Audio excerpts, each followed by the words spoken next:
Bom, minhas senhoras e meus senhores, aqui estamos de novo para mais um Café com Caçapa nessa segunda-feira, 24 de novembro de 2025. Esse canal fala sobre narração esportiva e o intuito desse vídeo aqui é falar um pouquinho do fim de semana sobre a perspectiva do narrador esportivo, né? Que pode trazer para vocês algum insight, alguma reflexão importante, né? Sobre as coisas que aconteceram no final de semana, principalmente voltados aí para as experiências que eu vivi nesses últimos 3 dias.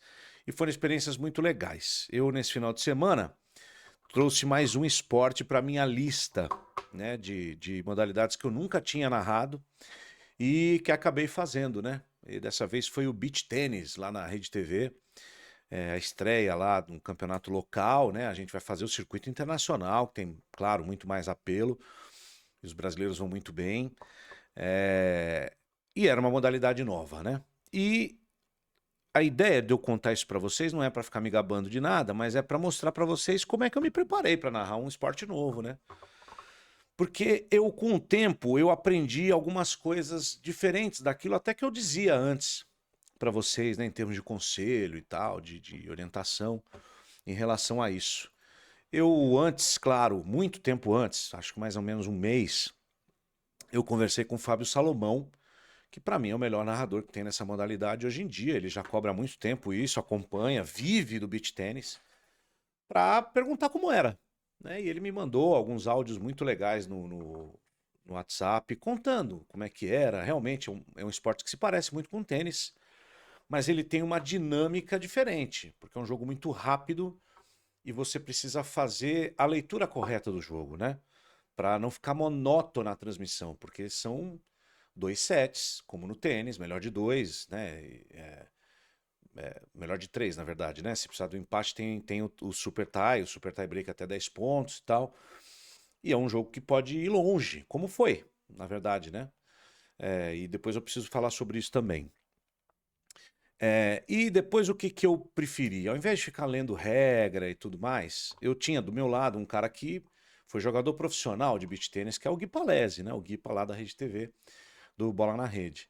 Então, eu teria a condição de utilizá-lo, inclusive porque a nossa proposta era explicar o esporte para as pessoas, como a gente fez na NFL, com o Golim.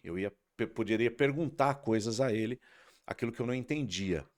Mas como o mecanismo da pontuação era o mesmo do tênis, eu me preocupei em identificar jogadas, gírias do esporte e identificar os jogadores e puxar alguma informação mínima dessas pessoas, né?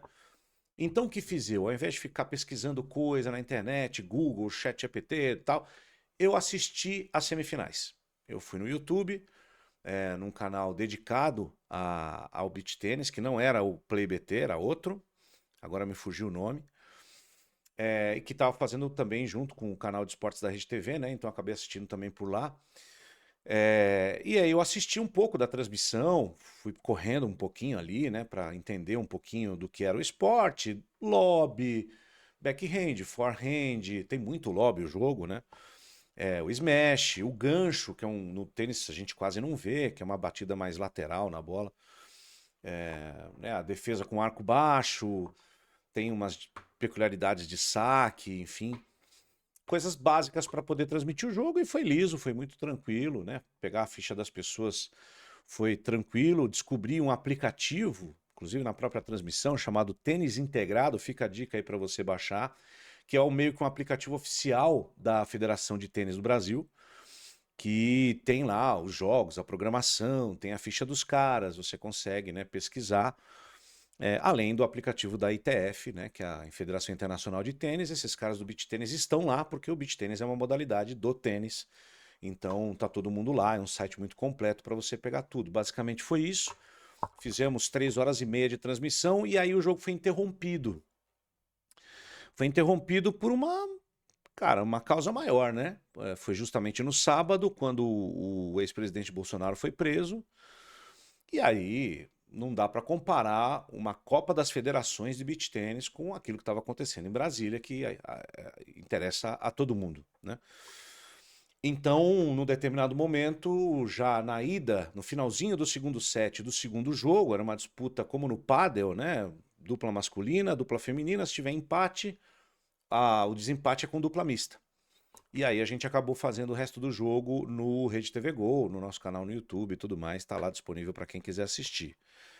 Em outros tempos, o Datena até citou isso, né? A gente passou para o Brasil do Povo na sequência. Em outros tempos eu teria ficado muito chateado, né? E aí que a experiência ensina muito pra gente. Eu confesso que não senti nada. Eu senti pelo fã do esporte que bruscamente teve a transmissão interrompida, isso aí nunca é legal. Mas eu tinha vivido uma experiência assim com o vôlei, na própria Rede TV, numa semifinal lá atrás, e foi muito traumático. Porque, enfim, a bolha da programação estourou e a gente tinha que entregar para um concessionário. Dessa vez, a gente entregou para o jornalismo da Rede TV, que ia cobrir um tema que era muito mais relevante. Então, sinceramente, eu não fiquei chateado, eu até fiquei feliz com a preocupação que o Datena teve comigo, de falar no ar, enfim. Mas o Datena é um cara que eu aprendi a gostar muito, é um cara que eu tenho um carinho enorme. Ele é um cara completamente diferente daquilo que vocês veem do lado de fora. E é um cara muito preocupado com a gente, com a equipe, né? Principalmente com o esporte, ele vem do esporte. E é um cara que tem me apoiado muito. Então aqui eu já deixo de novo um agradecimento ao Datenão. E, pô, ele pode ficar tranquilo que. Eu falei isso pra ele no ar, na minha entrada para dizer o resultado do jogo. Imagina, nós somos jornalistas acima de tudo, né? E o que está acontecendo no Brasil é muito mais importante do que qualquer evento esportivo que esteja rolando no momento. Então, zero problemas e a idade e o tempo vai deixando a gente mais tranquilo em relação a essas questões que podem bater um pouco no ego da gente, mas que no fim das contas não muda nada na nossa carreira, em quem a gente é. É uma decisão editorial da empresa. Nós não controlamos isso, mas se eu fosse a Stephanie Freitas, se eu fosse o Amilcar Neto, eu teria feito rigorosamente a mesma coisa, sem nenhum constrangimento, porque realmente o dia pedia que houvesse uma cobertura mais intensiva sobre o que estava acontecendo lá na Polícia Federal em Brasília, e assim foi feito, está tudo certo.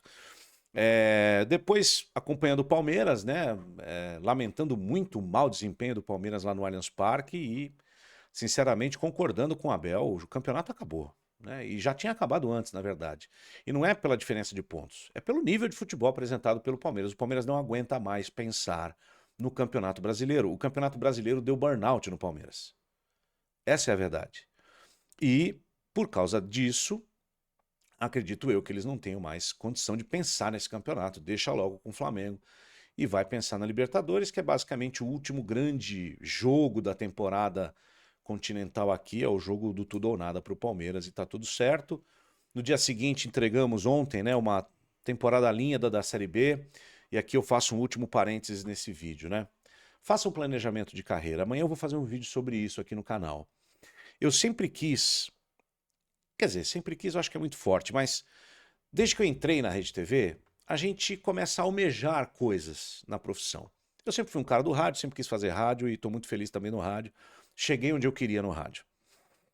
E na televisão era um sonho meio distante, que eu falava assim, pô, eu acho que dificilmente um dia eu vou ser um narrador titular de futebol na TV aberta. Porque é uma coisa muito difícil.